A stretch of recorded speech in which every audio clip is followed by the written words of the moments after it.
I found a room. It wasn't on any of the levels I'd been to before. In fact, it was unlike any room I'd ever seen. The walls were lined with staircases. Dozens of them spiraled up and down, weaving together in a tight, impossible pattern. Some of the staircases descended into impenetrable darkness, while others climbed higher and higher until they disappeared into the clouds. I had no idea how I'd gotten there or why, but something compelled me to climb one of the staircases. Maybe if I could get to the top of one of these staircases, I could find a way out of this place. As I began to ascend, I realized the stairs were cold, damp, and slick. The air grew thin, making it hard to breathe. Still, I kept climbing. I had to get out of there.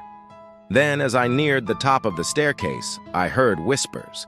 They seemed to come from the gaps between the steps themselves. There were many voices, all of them unseen. They whispered, "Don't climb. It's pointless to climb. You'll never escape." Their words echoed in my mind, but I pushed on. Maybe if I could just get above the whispering, I could find some peace. But as I reached the top of the stairs, the voices grew louder. "You can't hide from us. You can't escape. This is your new home now." Panic started to set in. What was this place? Why were those voices taunting me? And who or what was trying to keep me here? Suddenly, the ground beneath my feet began to shake. The staircases around me shifted and groaned. The voices laughed, a chorus of insanity.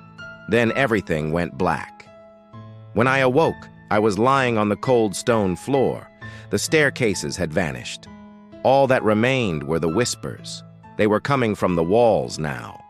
They told me that no matter which staircase I chose, it would lead me back to this place, this room of endless stairs.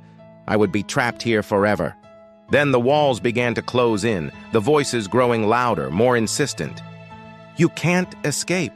You can't escape. You can't escape." The darkness was total. The whispers were in my head. I don't know how long I lay there, but it didn't matter. Time had stopped. I was utterly alone. Or maybe I wasn't. Maybe the whispers were a part of me. Maybe I was the room.